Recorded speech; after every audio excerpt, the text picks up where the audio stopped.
Eh bien bonjour à toutes et à tous, j'espère que vous allez bien, que vous avez passé une bonne journée.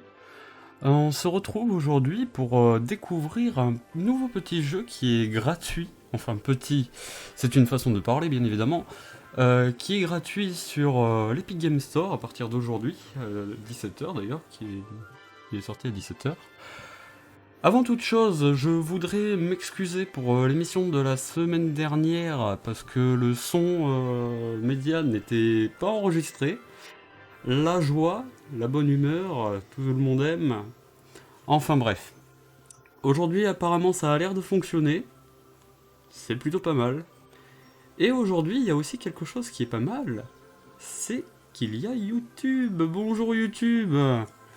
Et oui, alors, ils ne sont pas en direct comme vous sur Twitch, mais vous allez pouvoir retrouver à la fin de cette émission, et à la fin du stream probablement aussi, l'émission entière sur YouTube, sur la chaîne YouTube de la KWK. Donc, aujourd'hui on va parler d'un jeu qui est gratuit jusqu'à la semaine prochaine aussi, donc jeudi prochain. Et ce jeu se nomme euh, hop, Frostpunk. Donc, Frostpunk est un jeu édité par 11-Bit Studio, que je retrouve leur logo du studio, c'est cela. 11-Bit Studio qui ont fait pas mal de jeux, on y reviendra un petit peu plus tard. Mais revenons à notre petit Frostpunk. Donc Frostpunk est un jeu édité, comme je le disais, par 11-Bit Studio, qui est sorti le 24 avril, hop là, le 24 avril 2018. Et ça, c'est la date PC, et il est sorti aussi sur PS4 et Xbox One le 11 octobre de la même année, bien évidemment. Donc, ce jeu est un petit jeu de gestion, donc gestion, construction de ville et survival. Et c'est un jeu qui a à peu près toutes les langues dessus, donc anglais, français, etc., etc., etc. Donc pour tout le monde pourra comprendre. Euh, pour faire tourner ce jeu, vous avez besoin en compo minimum Windows 7, un processeur dual-core, donc 2 cœurs, minimum 3,2 GHz, 4 Go de RAM, 8 Go de stockage, parce que oui, il n'est pas excessivement gros le jeu, DirectX 11 et une carte graphique GeForce 660 ou Radeon R7 370, ou autrement un équivalent de tout ça avec 2 Go de VRAM. Donc c'est un PC qui est à peu près un peu bas de gamme. Donc il peut tourner à peu près sur tout.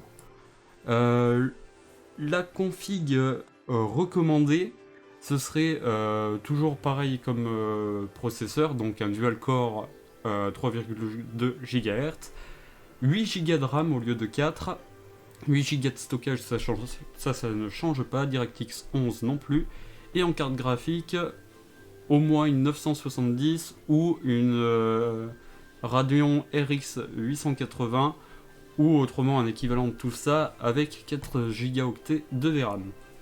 Donc ça peut tourner à peu près sur le PC de monsieur et madame tout le monde, et c'est un bon point. Donc, en résumé, qu'est-ce que c'est que Frostpunk? Frostpunk, c'est un jeu qui se déroule dans un univers steampunk post-apocalyptique. En gros, ce serait après une éruption du volcan ou d'un volcan qui s'appelle Krakatoa ou Tambora dans les années 1886 qui aurait masqué le soleil et fait une vague de froid aboutissant à la mort de millions de personnes. Et du coup, en réponse à ces événements, plusieurs générateurs à charbon ont été construits par les autorités britanniques pour être le centre des villes. Et c'est là d'où se base tout le gameplay du jeu, qu'on reverra un petit peu plus tard. Et dans tous les scénarios, on va devoir incarner un dirigeant d'un groupe de survivants qui va tenter de survivre autour d'un de ces générateurs en récupérant des ressources, en essayant de résister au froid, etc. etc. Avant de s'attaquer à tout ça, je vais quand même expliquer ce qu'est le steampunk, parce que tout le monde n'a pas forcément la référence de ce qu'est cette chose. Donc c'est une vision du futur vue par les années 1880. Donc c'est un style qui a été popularisé par Jules Verne notamment, donc ce fameux monsieur, qui a écrit pas mal de récits, qui a fait pas mal de choses autour de cet univers. Par exemple, en œuvre connue de sa part, il y a Jules Verne, Voyage au centre de la Terre, qui est un incontournable de Jules Verne, bien évidemment, mais qui parle aussi du coup de steampunk. Après, autrement, le style steampunk, c'est un style un petit peu industriel où il y a beaucoup de robots, de machines, tout ça fait avec du cuivre et qui fonctionne à la vapeur. On peut retrouver un petit peu des représentations de ce style en France, dans un endroit qu'on connaît bien, que tout le monde connaît au moins de nom, qui est Disneyland Paris. Et on peut retrouver du coup ce style là-bas dans le land Discoveryland. Donc je vais vous passer un petit peu des images, comme ça vous allez pouvoir voir un petit peu à quoi ça pourrait ressembler. Donc vous avez ça, ça c'est l'entrée du land. Mais autrement vous avez Space Mountain aussi qui est... Oula, c'est un peu très gros. Tac, excusez-moi. Hop, voilà. Vous avez Space Mountain qui est aussi un des points clés de Discoveryland, qui reprend très très très bien le style steampunk.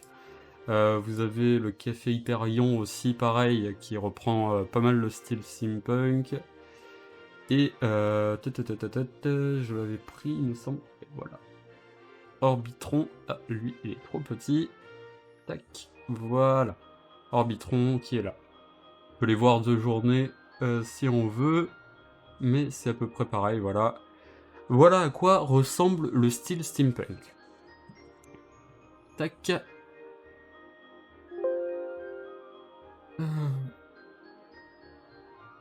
Tac, on va revenir comme ça, et voilà. Donc, on va reprendre le logo, car je vais vous parler du coup du principe du jeu. Donc, le jeu, c'est un jeu de gestion, comme je l'ai dit tout à l'heure. On va devoir gérer les ressources qu'on va récupérer. Donc, notamment le bois pour faire du charbon, et le charbon pour la chaleur. Du métal, comme je vous disais tout à l'heure, c'est très basé sur tout ce qui est métallique, le steampunk, pour pouvoir créer des choses. La nourriture pour éviter de faire mourir votre colonie, etc. etc. Donc la chaleur, c'est la ressource essentielle du jeu, c'est le point clé du jeu. Donc la ville du joueur du coup est bâtie autour d'un point. Ce point, c'est le générateur, et le générateur, c'est ce qui va vous produire la chaleur. Si vous n'avez pas de charbon, vous ne pouvez pas faire de chaleur, et donc vous allez potentiellement perdre. Donc le joueur doit gérer les ressources, la chaleur et sa ville, et plus exactement les gens dans la ville, s'ils sont contents ou pas de ce que vous faites. Parce que s'ils ne sont pas contents, eh ben vous allez être destitué de votre rôle de dirigeant, et la partie est terminée aussi. Voilà à peu près les bases du jeu. Donc comme vous pouvez voir, c'est un petit peu un style survival, un peu un style de gestion un peu à la Tropico, si vous connaissez Tropico. Et voilà. Donc c'est un jeu qui est fait avec plusieurs scénarios. Donc il y a un scénario de base, après c'est des DLC malheureusement. Donc, le scénario de base que tout le monde a, et même qu'on pourra refaire indéfiniment, ce sera toujours un peu différent, c'est toujours un peu aléatoire ce qui va se passer, mais le résumé du scénario 1, donc le nom c'est A New Home, donc une nouvelle maison, c'est un scénario où le joueur va incarner le leader d'un groupe d'exploration qui ont fui le froid et la faim de Londres, parce que le jeu se passe en Angleterre, je l'ai peut-être pas dit ça, et la partie se déroule dans un cratère, justement, qui est entouré par des ressources, et l'objectif est de survivre à plusieurs vagues de froid, qui vont être successives du coup, et tout en maintenant des jauges de mécontentement et d'espoir un peu au maximum, pour que tout le monde soit content et tout ça, pour éviter de se faire destituer, on y revient. Et il va y avoir plusieurs événements au cours de la partie qui vont rajouter un petit peu de difficulté.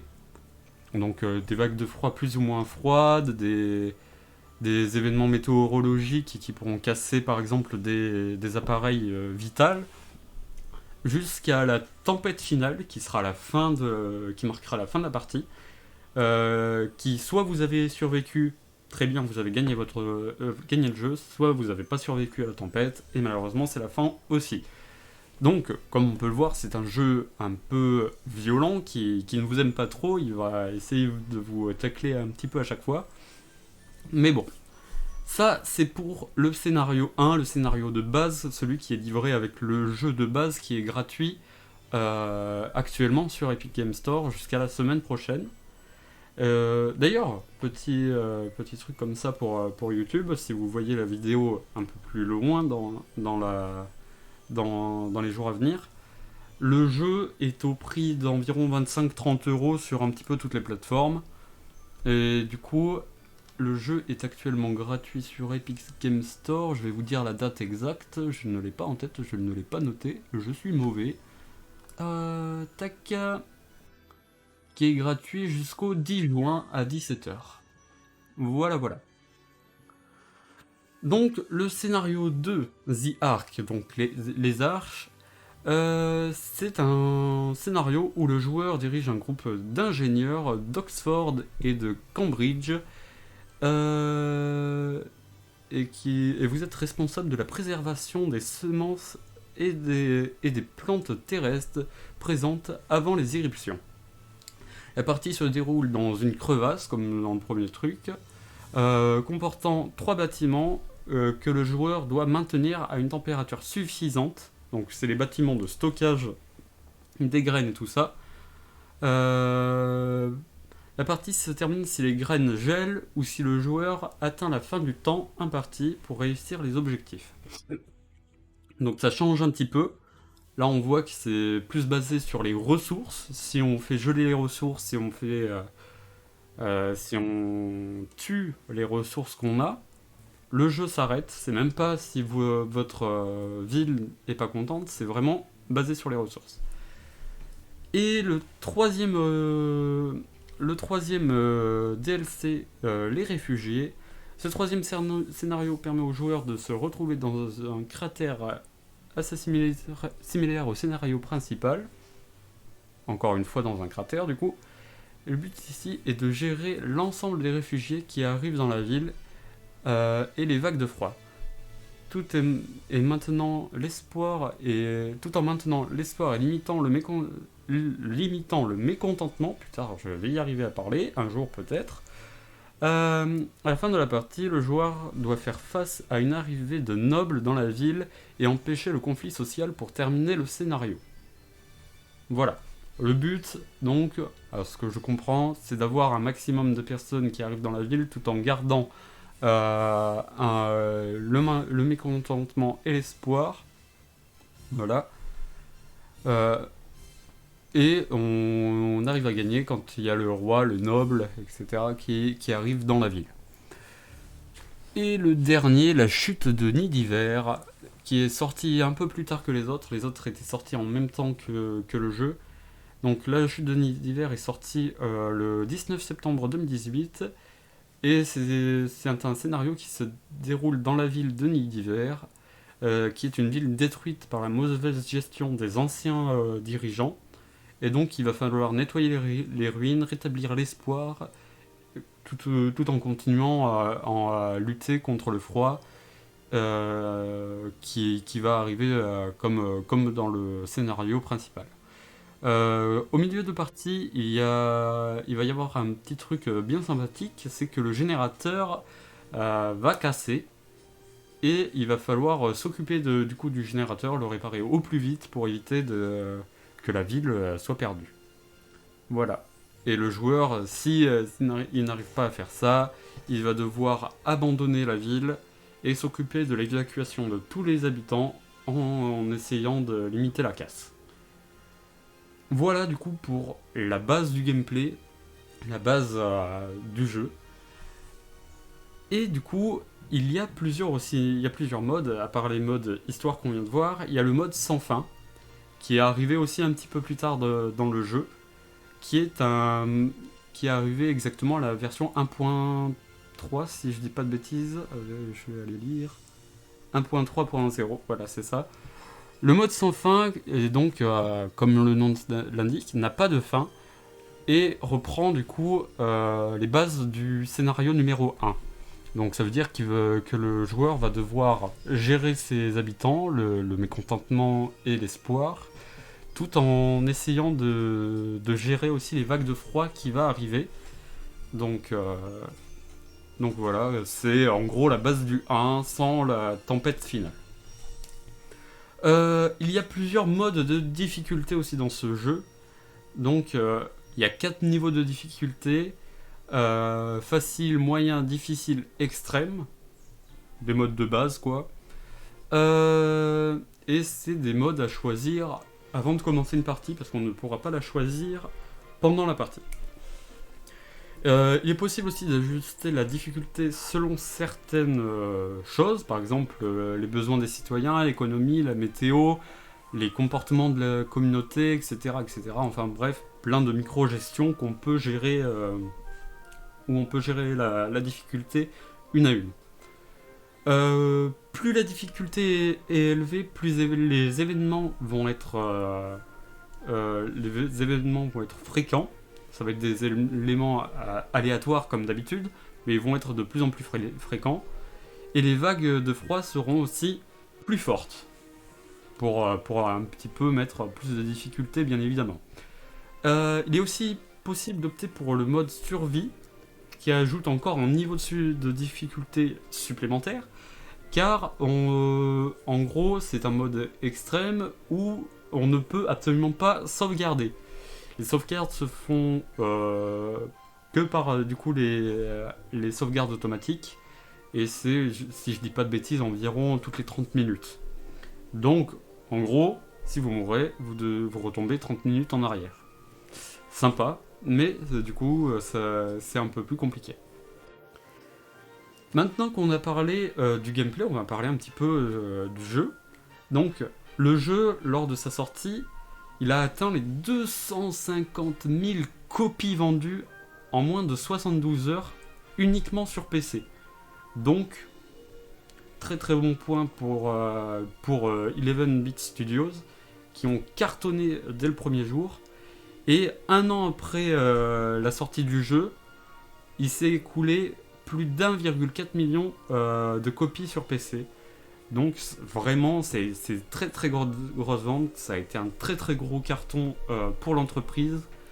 Et quand j'ai vu le jeu, quand j'ai testé très rapidement le jeu, je comprends pourquoi il s'est aussi bien vendu. Le jeu est très très bien, très très beau. Pépite. Les notes de la presse. Donc il y a Canard PC qui a voté 8 sur 10 pour le jeu. Gameblog 8 sur 10 aussi. IGN qui a voté 9 sur 10. Et jeuxvideo.com, vu qu'ils sont toujours différents, il a voté sur 20, 16 sur 20. Donc des très très bonnes notes de la part de la presse. Très très bien accueillies. Et en 2019, le jeu a été nommé dans la catégorie Music of the Year lors des Game Audio Network Guild Awards.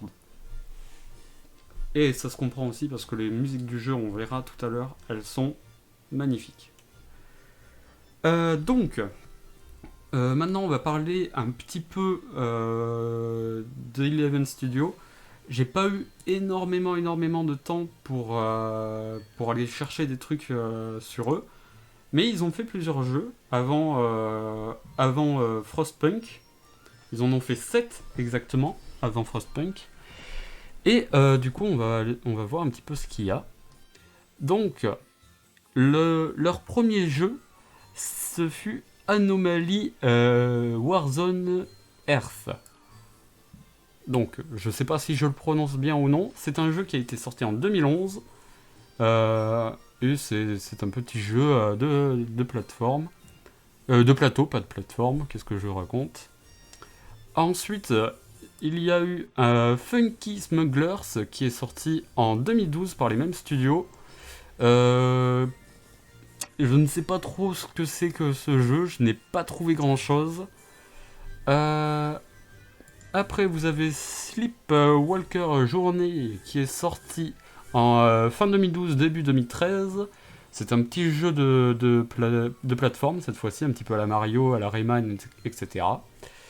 Vous avez eu en 2012 toujours Anomaly Korea qui est sorti, qui est la suite du coup de Anomaly Wars on Earth. En 2013, vous avez Anomaly 2 qui est sorti. Pourquoi ils l'ont appelé 2 alors que c'est le troisième? On ne saura jamais.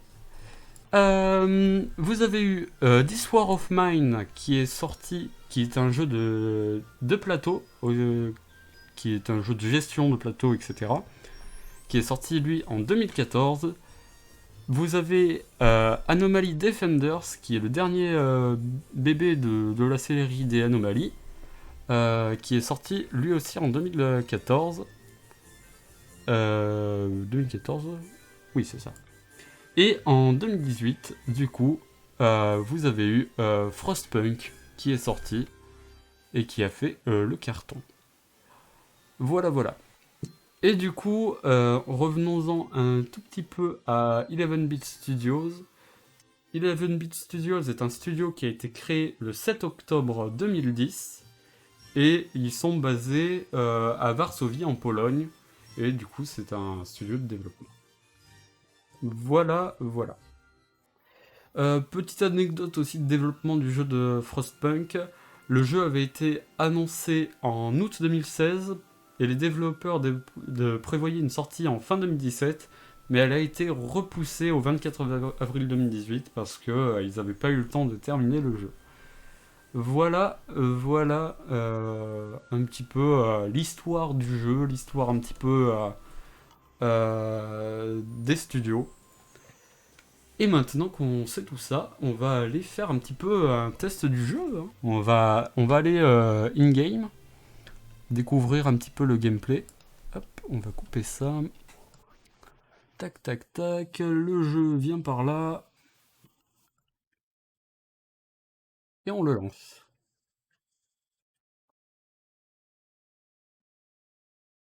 Hop,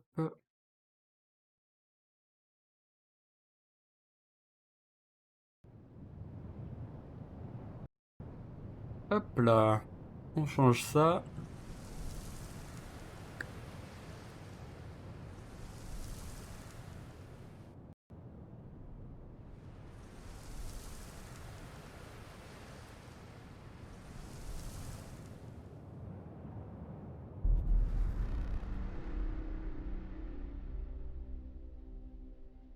Et donc nous sommes sur Frostpunk. Le menu est, je trouve, extrêmement stylé. Juste le menu. Tout est ultra fluide, c'est incroyable. Réglage, on va juste légèrement augmenter le son du jeu. Hop, et on va faire un nouveau chez soi.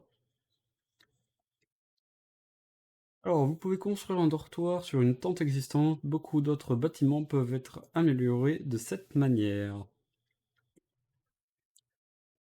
Au début du grand hiver, beaucoup de scientifiques et d'explorateurs ont voyagé. Je n'ai pas eu le temps de lire. We roam the still, cold world. No horizon in sight. The rulers of old, stripped of pride and glory. It feels as yesterday we were turning the wheels of progress. Until the frost stopped it all. Suddenly, without a warning. When tides had changed, they changed for all of us, no matter wealth or class. We've lost our world to snow. And with it, our last traces of humanity.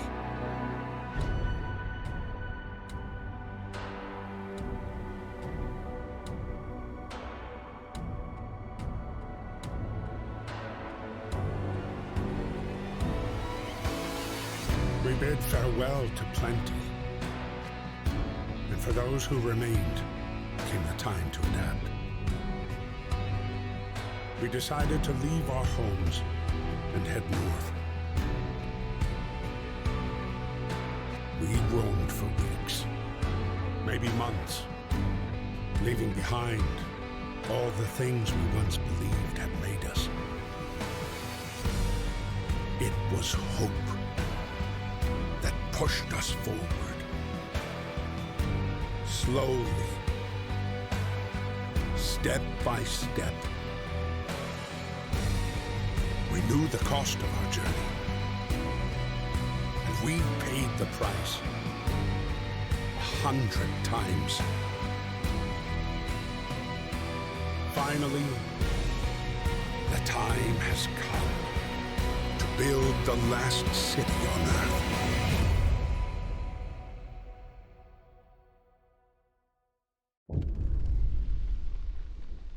Je n'avais pas vu le trailer, j'avais fait exprès de le skip. Enfin, le trailer, la cinématique, je veux dire, de début. Elle est incroyable. Je la trouve tellement stylée. Alors, nouveau départ. Nous avons quitté Londres et traversé l'océan pour atteindre le nord gelé. Notre convoi a été frappé par un blizzard sur le chemin et s'est dispersé. Une poignée d'entre nous a réussi à atteindre le site de ce générateur pour le trouver totalement gelé et abandonné. Pourquoi n'y a-t-il personne? Est-ce que nos camarades ont survécu au blizzard? Y a-t-il d'autres survivants? Quoi qu'il en soit, nous devons nous attendre au pire, maintenant que le monde tel que nous connaissons s'est effondré.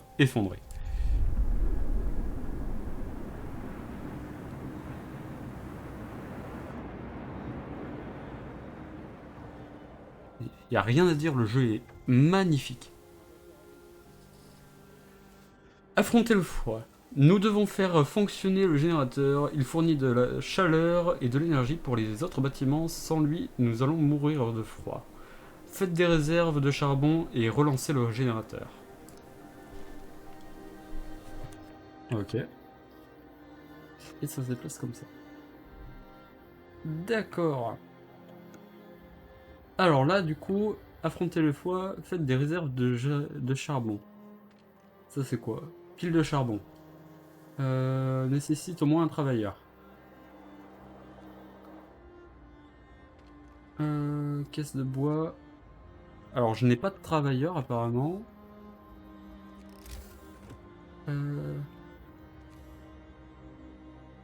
C'est quoi ça? Général. Ok. Travail.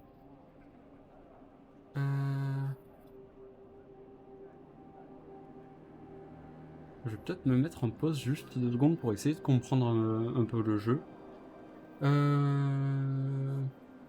Sans emploi, j'en ai 50 et ingénieur, j'en ai 15. Et j'ai 15 enfants. Ok. Donc là, on peut voir tout ça. L'économie. Non mais les menus, ils sont trop stylés. C'est extrêmement satisfaisant d'avoir des menus super fluides. Nécessite au moins un travailleur. Ouvrier. Il n'y a aucun ouvrier là. Ah, d'accord. Ok, je viens de comprendre. Alors, je vais pouvoir remettre ça en play. Ok, non, en fait, il faut juste que j'en rajoute ici et là. Je vais en mettre 5. Je vais mettre un ingénieur. Ah, mais on les voit passer! On les voit passer! D'accord. Ah, mais il faudra faire des routes plus tard.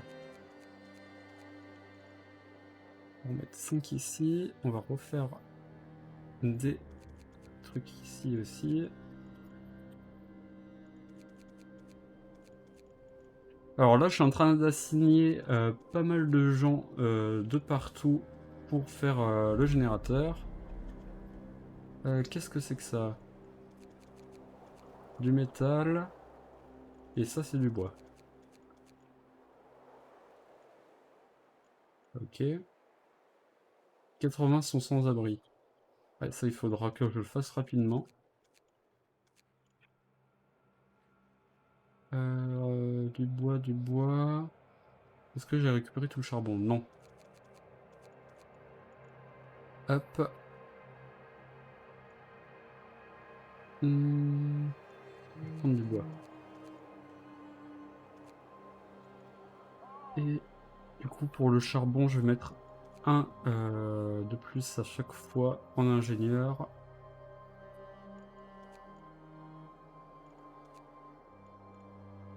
Hop. Voilà. Ok. Au moins là, il y a tout le monde qui travaille. Température frais, faible risque de tomber malade. Ok. Ah, mais il va falloir gérer de la maladie aussi. Oh, mais c'est tellement complet. Alors, on n'a pas de maison. Lieu de travail, case en bois. Construire. On va construire des tentes autour de ça, du coup. Hop. Et voilà. Donc là, j'ai construit toutes les tentes que je pouvais avec le bois que j'avais. En attente d'ouvriers. Ok, donc là, il va falloir que je retire un ouvrier un petit peu de partout. Je vais les retirer à ces endroits-là.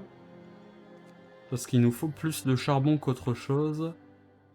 Là, il y a du monde ici. Là, il n'y a personne. Ok. Donc là, il va y avoir des ouvriers qui vont se mettre à travailler sur les maisons et donc faire des abris pour tout le monde. Santé. Ok, nourriture. Une cantine. Faire une cantine ici.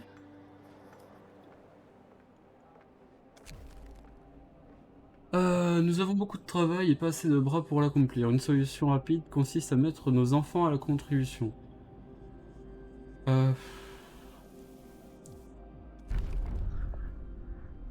C'est tellement stylé.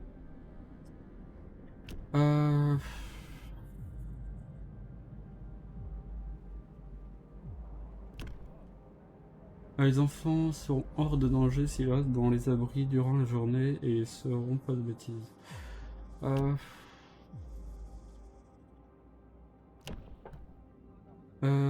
Sport augmentera. Je vais faire ça. Je préfère que les enfants restent à l'intérieur.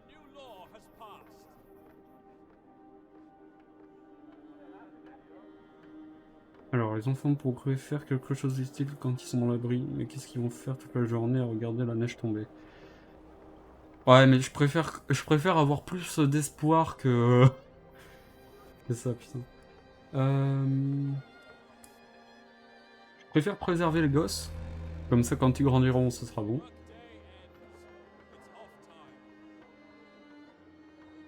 Ils ont pas fait de maison encore? C'est un peu con.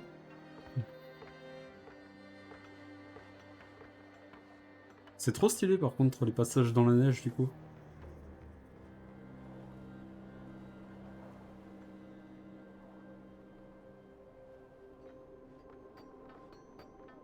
Ok, ah mais on peut tourner aussi la cam. Ouais, il y en a qui font du patin à glace là. Construction des maisons, très bien. On est à 26 d'acier, 8 de bois, noyau de vapeur 1 et charbon on est à 255, ce qui est pas mal.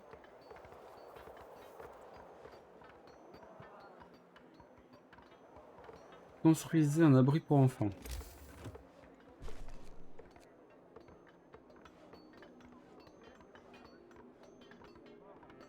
Niveau de chaleur de base, niveau 2. La source de chaleur est éteinte. Le générateur est éteint. Les habitants ont peur de mourir de froid. S'il n'est pas allumé, rallumez-le au moins durant la nuit. Entendu.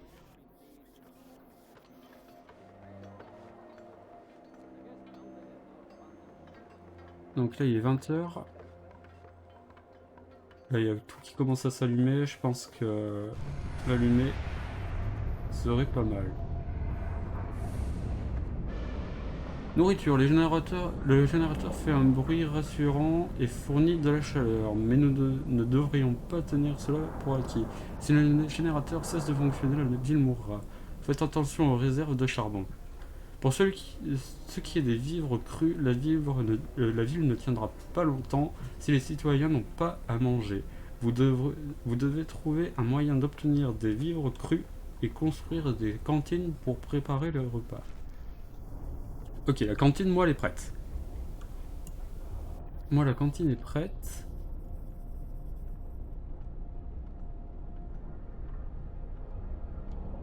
Recherche pas effectuée. 144 par jour, on est à 240. Normalement, on est bon. Les recherches.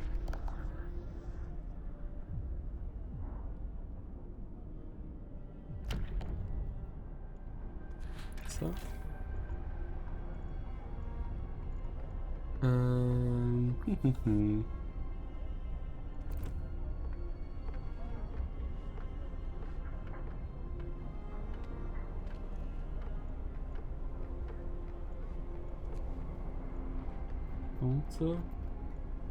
En train de construire.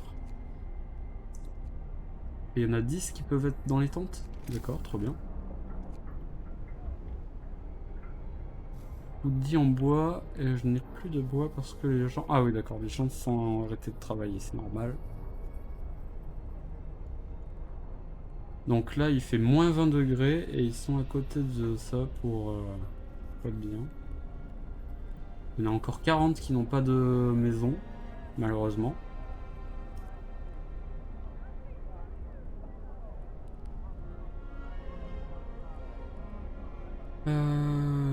Comment on peut faire les recherches? Parce que je veux bien, hein, mais...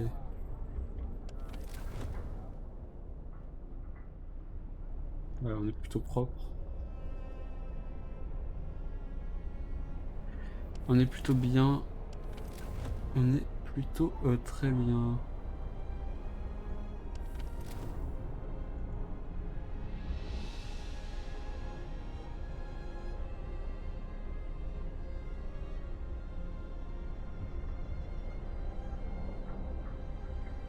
Ok, il y a la météo en fait qui est là.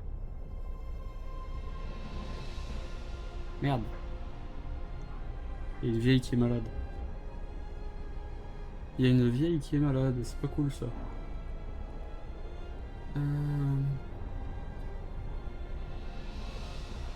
Mais tu m'étonnes qu'ils sont malades, en fait ils dorment dehors du coup. Ils dorment dehors parce que j'ai pas pu mettre de maison.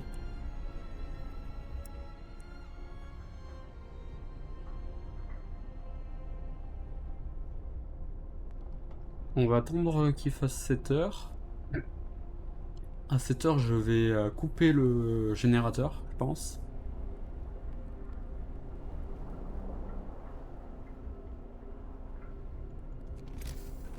Nourriture, il me faudra cabane de chasse.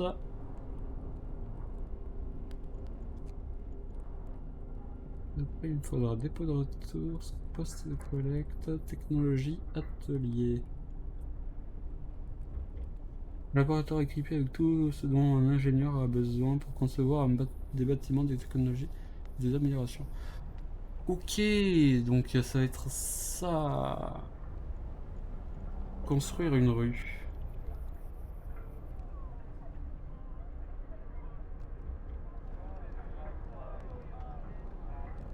Hop.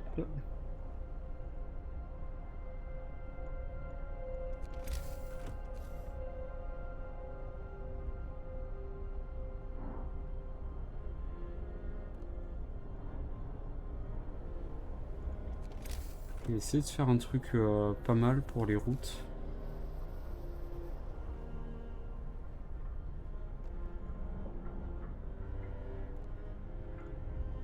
Pourquoi je peux pas? Ah. Ah, parce que j'ai pas assez de bois, je suis trop con.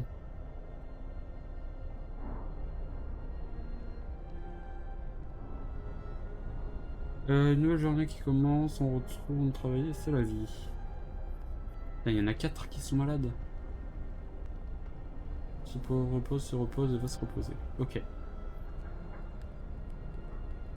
Alors là, la route, ça va permettre à pouvoir se déplacer un peu plus vite, du coup. Donc c'est plutôt utile.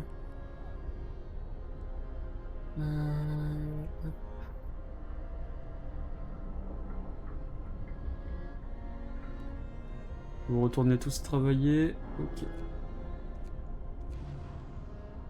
Je suis désolé les gens, on va couper le générateur, on va économiser un maximum de mes ressources.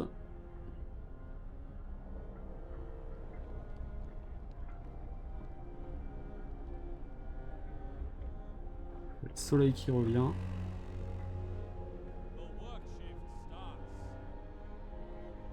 Et là, il y a tout le monde qui est en train de récupérer ces petits trucs.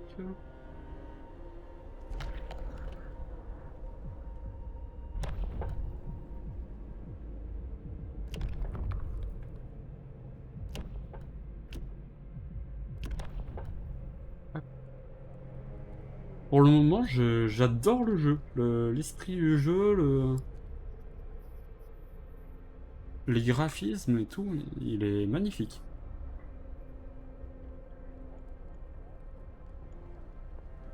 Je vais en mettre un de plus au bois à chaque fois. Tac. Ça c'est du charbon, ça c'est encore du charbon.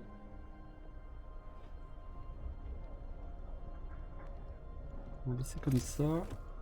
Nourriture, là il manque... Ok, il manque 5 de bois. L'acier on en a pas mal.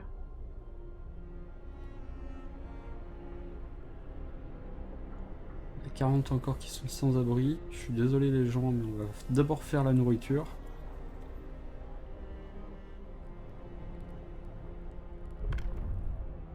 Ok, donc là... Tente du chasseur. Putain, elle est grande. Pas adjacent à la rue. Faut vraiment que ce soit adjacent à la rue? Oh. Ça c'est relou.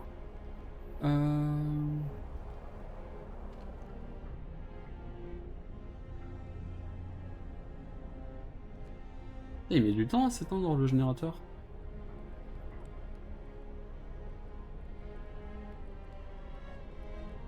Pourquoi il passe sur le côté lui? Il a pas compris qu'il y avait une route? Hop, pénurie critique. Le malade se multiplie et nous n'avons pas assez de ressources pour construire un poste médical. Peut-être devrions-nous accentuer nos efforts pendant un certain temps pour collecter des ressources. Alors... Nouvelle compétence, vous pouvez forcer les ouvriers de n'importe quel bâtiment à travailler pendant les prochaines 24 heures. Ouh, c'est violent ça. Le recours à la rotation d'urgence augmentera le mécontentement.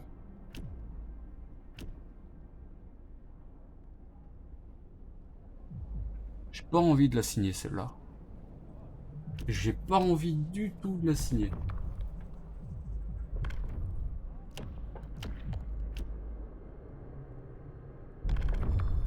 Ça me fait un peu chier de le faire, mais...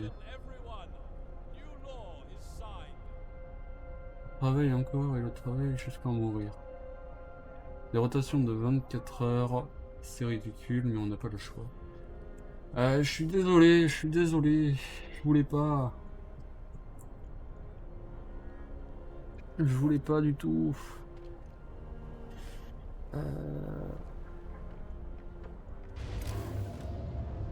Tenter. Ça, il m'offre combien? Il me faut 25 de bois, pardon. On va en rajouter, hein, du coup. On va rajouter ici. Il me faut impérativement...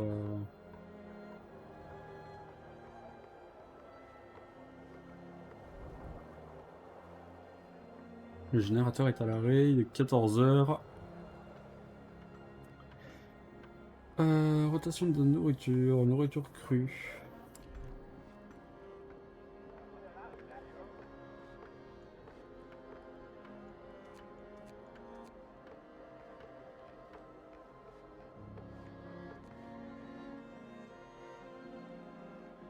On est à 30, c'est bon.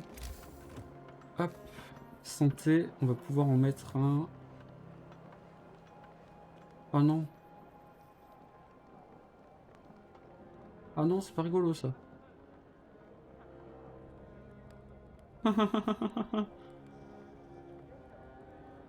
Bah, si... Ouais, du coup, on va le mettre là.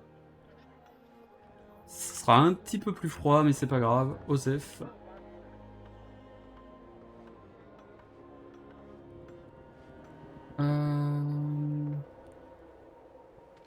Du coup, on va retirer. On va laisser 5 ici. On va en mettre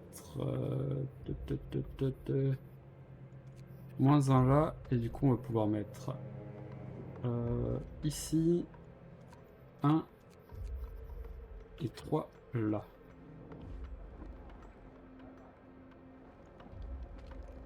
Il n'y a personne qui n'a pas de travail. On va en enlever un ici. Je vais en enlever un là. Et je vais en enlever un là.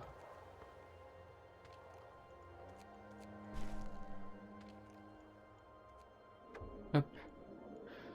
Membres de notre convoi, les ressources de base sont assurées pour le moment. Nous pouvons donc essayer de sauver ceux qui n'ont pas pu nous suivre.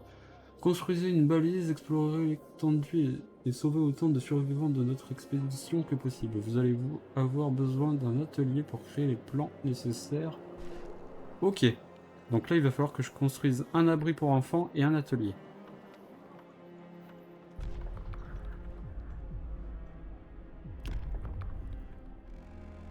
Nouvelle loi dans 12 heures. Et ils sont en temps libre, là. Ils sont en temps libre. Je vais mettre 4 personnes là-dedans. Qu'un seul. Et c'est un... Ok.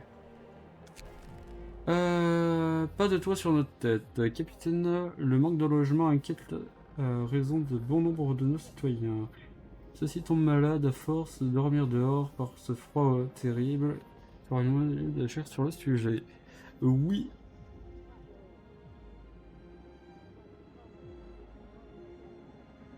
Je vais m'occuper de ça maintenant. Quoi? Non! Bah non! Je vais m'occuper de ça, pourquoi vous êtes pas content?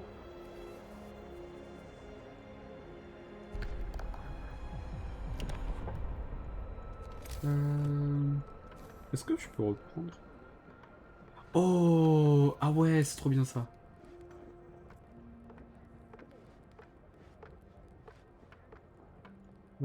On va rester comme ça pour le moment. On va terminer la route. Et pendant qu'ils font ça, je vais mettre une tente là. Du coup.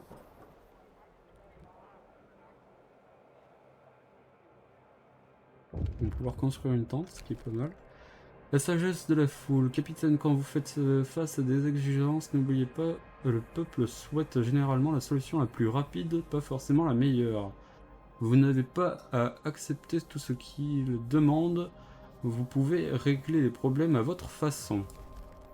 Ok.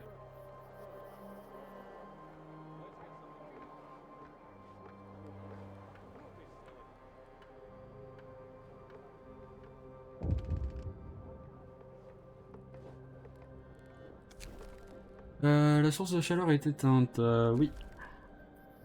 source de chaleur est éteinte et il faut la rallumer là.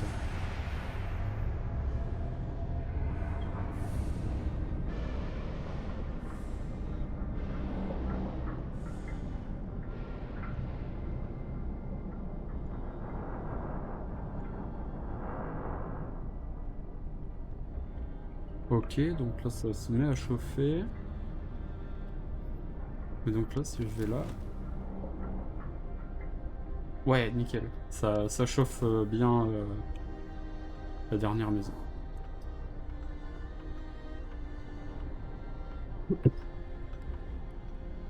Hop.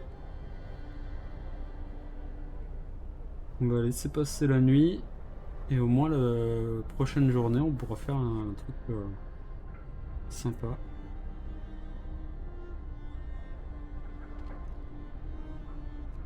Du coup, là, les chasseurs...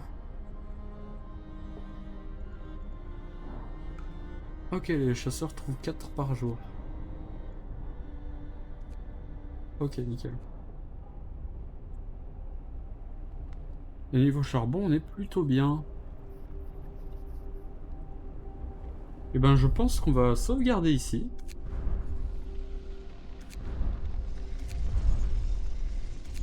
Hop. Et on va quitter...